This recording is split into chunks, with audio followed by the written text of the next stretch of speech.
Hello, my name is Sean Hunter, and I'm the employment specialist for Virginia Cares. I'm here today to speak to you all about how to go about seeking employment. One of the things that we'll find out that most of the people that come through this program, their ultimate goal is to basically find employment. But they don't know how to go about finding employment. So therefore, what we're going to do today is that we're going to dissect a few things and show you the easy way of having to go about finding it. One of the things that we do know is that everybody that comes through this program has a background. So they consider that to be a barrier up front, the background. So how do you get over the barrier of the background? The thing is to be upfront about your background. Don't hide it, don't lie about it, or anything like that. Be straight up and honest about it. One of the first things that is very important that everyone must do before you even apply for a job is to compose a resume. What is a resume? A resume is a document that is going to let the employer know your skills, your past jobs, and your work history. It is very important that you have a resume composed. The resume doesn't have to have but the basic things about your past employment for the past 10 years. That's very important. However, you must put the most recent job up top, then go down. Be honest about it, your work history, and everything. Give a little description about it. Here at Virginia Cares, what we do is we have an intake specialist, and she will aid and assist you in composing a resume. So come and see us, and we will help you compose a resume.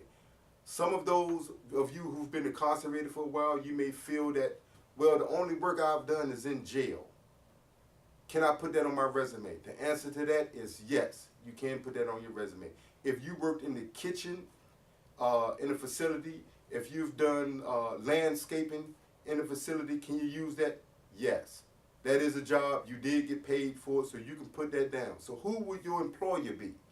Your employer would be the Department of Corrections. So do not deprive yourself of putting that on your resume. Put it down. It's a job. You work that job. And that's very important to have. A resume should consist of only one page. On the resume, you can also put down the things, your work experience, achievements that you have ascertained, and stuff like that. Put all of that on your resume, but make sure that it's one page. And one of the most important things is make sure that it's a functional resume. Up at the top of the heading of the resume, make sure that your name is clearly typed with your phone number and email address. Very important.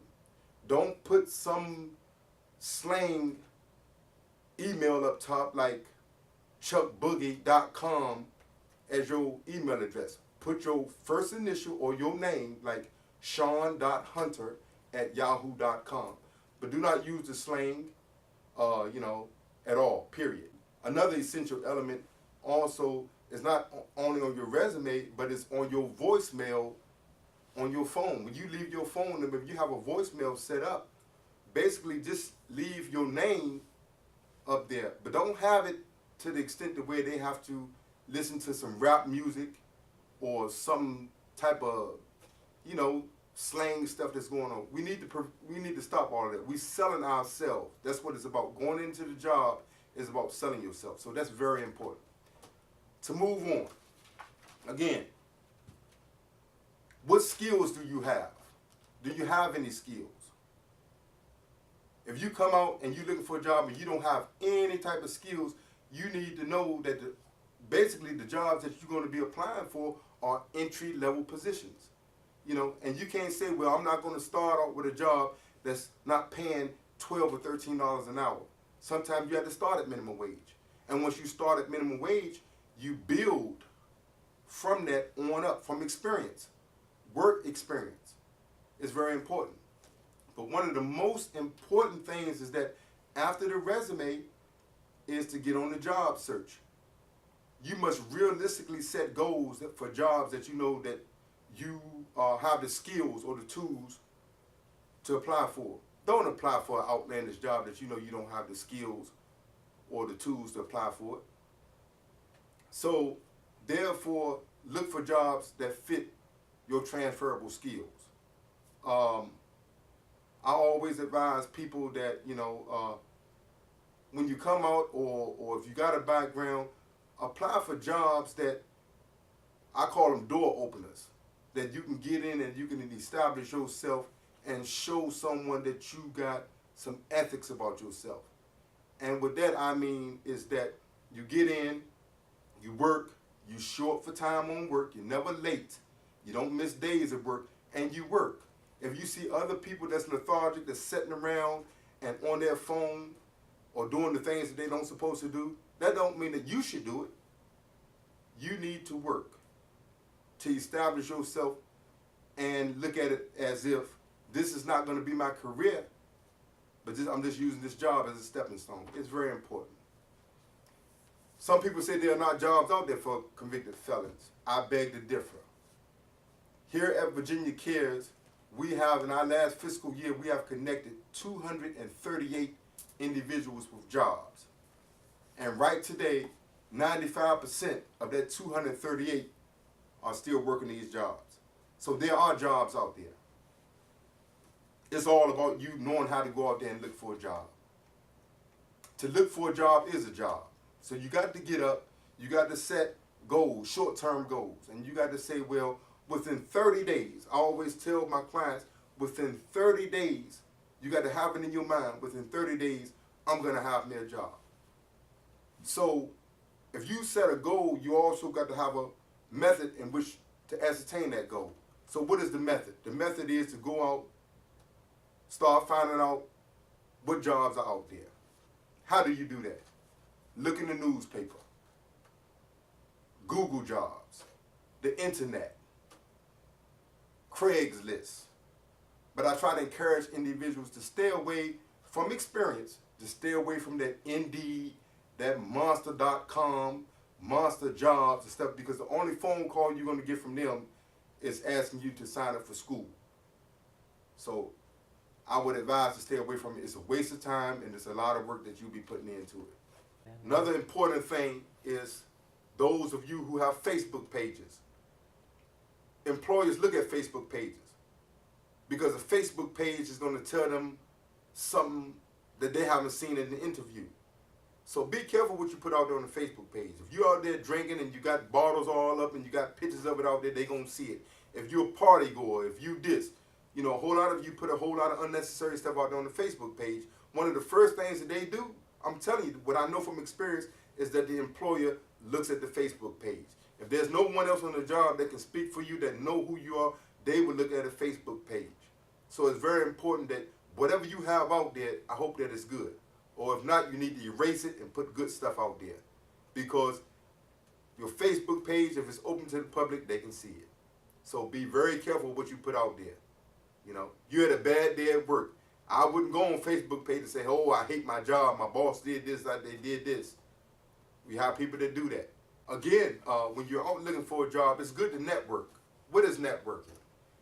Networking is, you're on the internet, you're meeting other people, that have jobs. So that's networking. You're going around and you're trying to find out information about, are there any jobs here? When you come here, you're networking. When you look for jobs, that's what you're doing, you're networking. When you talk to people about jobs, you're networking. Very important. So therefore, we done hit on the importance of a resume. Remember, a resume is important. You need to have a functional resume. The second thing, going out and looking for jobs. Jobs that fit your skill set. Very important. We know that all jobs pretty much now do background checks. Yes, they do.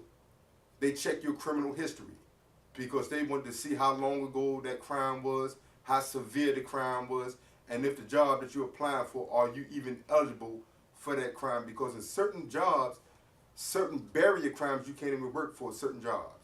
So they do background checks. So just be mindful of that. And you got to recognize that, you got companies that put out jobs, they recruiting you.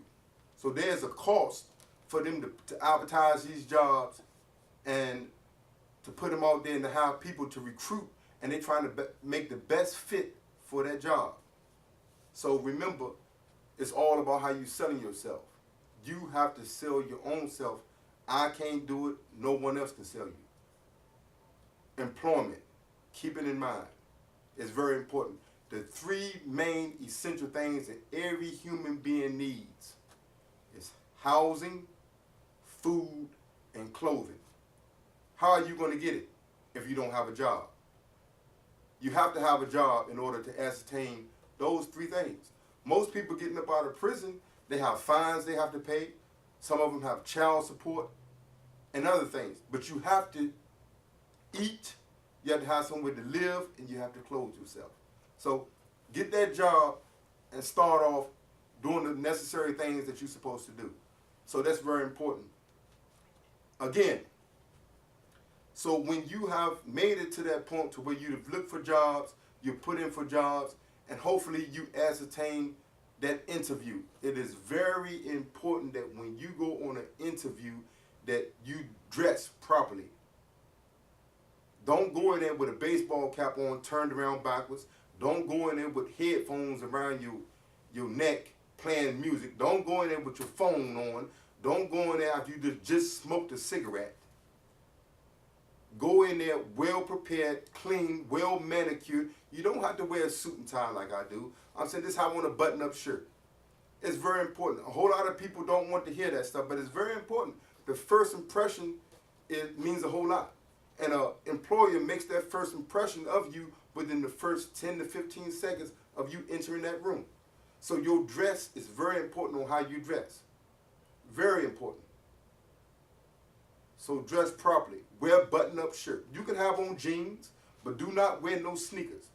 A button-up shirt, a nice, clean, crisp shirt that's ironed, not wrinkled up, and some jeans and a pair of casual shoes would be nice. Make sure that your beard, if you got a beard, that is trimmed down. Make sure the mustache is trimmed. Make sure you done took care of your hygiene to cut your hair.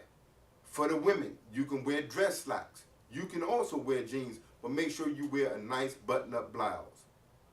Not too much jewelry, earrings hanging from your ears, a lot of lipstick and makeup. This make yourself look presentable. Men and women, do not, shroud yourself with colognes and perfumes. A few squirts will do it. Go in there and make yourself look presentable and sell yourself. Very important.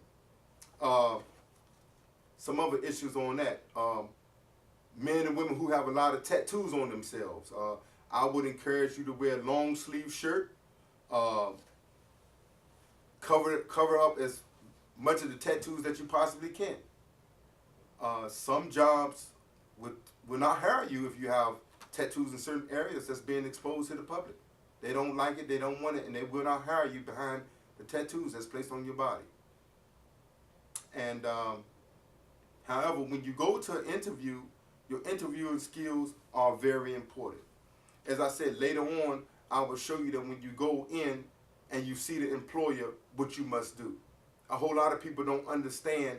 They would just go in and take it for granted that the employer knows who they are. So when you go in, you need to extend your hand and tell them who you are, what your name is. A firm handshake. Hello, my name is Sean Hunter. Nice to meet you. And have a seat. Let the interviewer interview you. You are not the interviewer. You are the interviewee. Let the interviewer interview you. So you sit there and wait for him to start the questioning. Don't get in and just start talking. I've seen people in the past talk themselves out of jobs. They go straight into the interview and just run their mouth and don't stop. And lost a job behind that. Never got a job behind that. So it's very important. Interviewing skills is very important. Now, this is the proper way when an employee is going to meet an employer. I'm going to use a scenario. I'm the employee and I'm going to meet my employer. How do you do it? When you walk into the office, you extend that hand to the employer. Good to meet you. I'm Joseph Stroth. Nice to meet you. My name is Sean Hunter. Then you have a seat You have a seat and you listen to what the employer is going to say to you. Set up straight. Don't slouch in your seat. Set up straight. And listen to what he has to say and answer his questions. These little skills, as I said, that we give you are very important. Follow them, you'll be successful. One of the main, basic, important things that you have to do is you have to be respectful. You must, when you go in front of an employer, when you're looking for a job, you need to learn how to talk to them. You can't go in there and say, "What's up, dog?" "Yes, sir," "No, sir." "Yes, ma'am," and "No, ma'am." Listen before you speak. Speak after the question has been imposed upon you. Another thing, I know that there are some that have portfolios. You may have certificates and whatnot. But when you go in front of them, you should only have your resume. And if you have a portfolio, put that on the other side of your folder. Because I have people that come in with folders that have a plethora of paperwork in it like this. And then they open it up and then they want to go through it and they can't find it. And you're consuming time and you're looking for your resume and you can't find it. You're looking for a document and you can't find it. Only thing you need in your folder when you go to meet an employer is your resume and your portfolio. And have one on one side, one on the other side. So when you meet your employer, you can hand them a copy. "Here's a copy of my resume, sir." Give it to them. On the other side, "Here's a copy of my portfolio if you would like to see it." Give it to them. So don't go in there with a whole lot of paperwork. It's unnecessary. Once he reads your resume, once he or she reads your resume, they will see what kind of skills or experience that you have.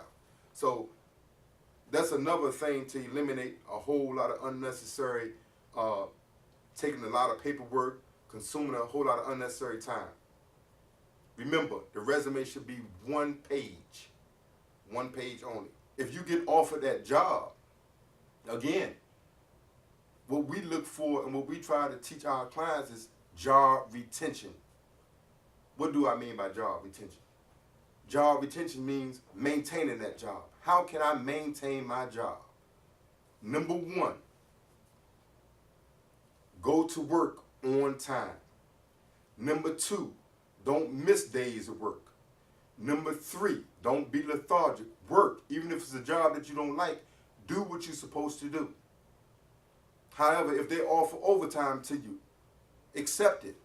Show them that you are all about the company. You have to make yourself a need, an asset to that company, not a liability. They want to get rid of all of those who are liabilities to them. Make yourself an asset.